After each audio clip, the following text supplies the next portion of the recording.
숲속에서 눈길이 유독 가는 나무를 만나곤 한다.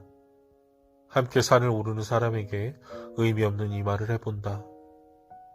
나무는 우리가 죽어도 이 자리를 지키고 있겠구나. 소리 없는 나무, 스쳐 지나간 사람들과 시간의 무서움, 도시의 소음을 피해 산을 오르는 사람들. 숨가쁘게 달려온 일상은 얼마 남지 않아 늙어버린 시간을 절벽으로 더 밀어낸다. 추락하기 전에 산을 올랐다. 날 수 없기에 산을 올랐다. 숨차게 올라온 산 정상에서 내려다보는 우리 세상은 손으로 툭 치면 저 멀리 날아가듯 하찮고 사소하다. 왜 그랬을까? 당신을 미워하고 밀어낸 돌멩이가 보인다. 그대여 얼마나 아팠을까? 납작한 평지에 남겨진 노쇠한 걸음 자국을 바라본다. 다시 돌아갈 수 있다면 당신과 함께 이 산을 사소하게 오르고 싶다. 산과 하늘이 맞닿은 수평선에서 구슬픈 노래가 들려온다. 사랑한다, 사랑한다. 주머니에 깨진 조약돌을 꺼내어본다. 깨진 조약돌에 생겨버린 생채기 속 차오르는 핏방울이 아리다.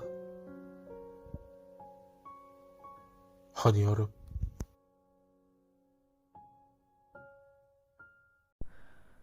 산은 산. 산을 왜 오르세요? 산악인들은 한 번쯤은 이런 질문을 받는다. 산을 오르는 각자의 이유가 존재하고 자신만의 답이 존재한다. 산을 좋아하지만 타인에게 산을 좋아하게끔 설득할 만한 애찬론가도 아닐 뿐더러 그럴싸한 답을 가지고 있지도 않다. 그저 내려오려고 오른다 라고 대답할 뿐이다. 수행자나 구도자들은 산을 벗삼아 살아간다. 딱히 이유를 묻지 않아도 납득이 간다. 도시의 깨달음은 언제나 무소유를 무능으로 보게 하며 자연은 그대로의 나를 투영하기 때문일 것이다. 태어나고 죽는 모든 생명이 종국엔 자연의 일부로 돌아간다. 아무것도 가지지 않았던 태어남의 모습으로. 고등학교 시절 산을 좋아했던 선생님께서 산악의 즐거움에 대하여 침을 투여가며 열변을 토하실 때 어차피 내려올 걸 뭐 한다고 올라가지? 라고 철없이 생각했던 내가 어느새 나이가 들어서 내려오려고 올라간다 라는 답을 가진 사람으로 변했다는 사실이 날 웃게 했다. 관악산을 향하는 전철 안에서 한 할아버지의 농담을 듣게 되었다.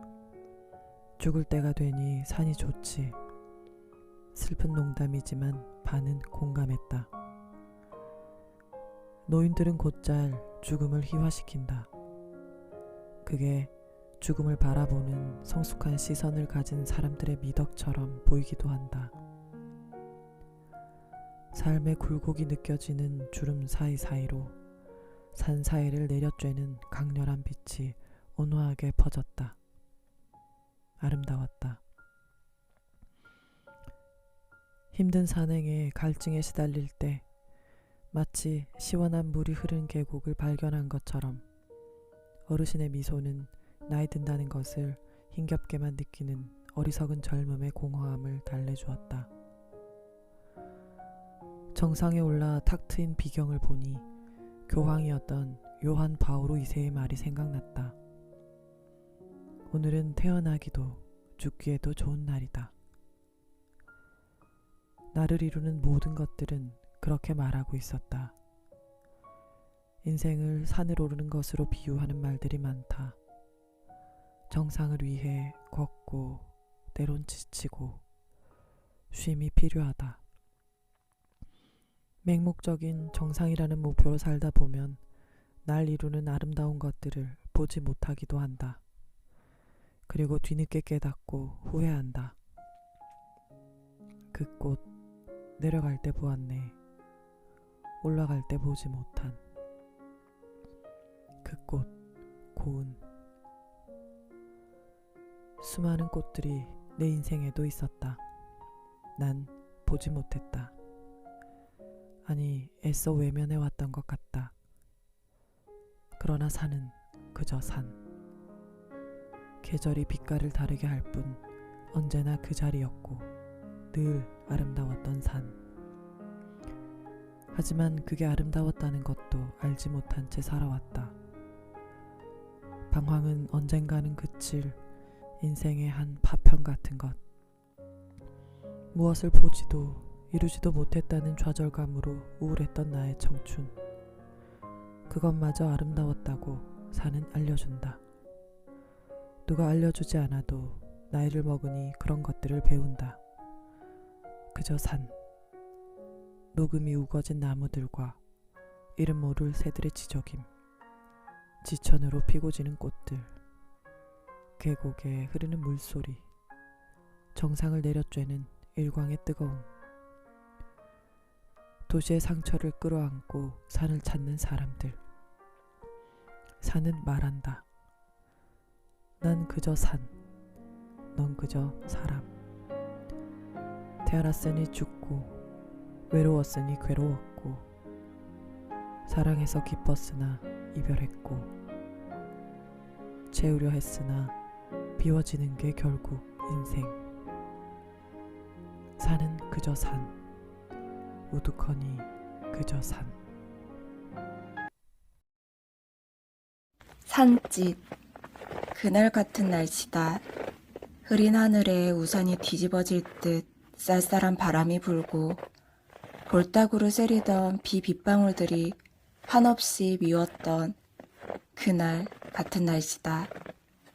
안경 위로 김이 차올라 앞은 보이지 않고 눈물 대신 흐르는 땀이 콧물과 같이 쉴 새 없이 목 뒤로 넘어가던 잊을 수 없는 날씨다.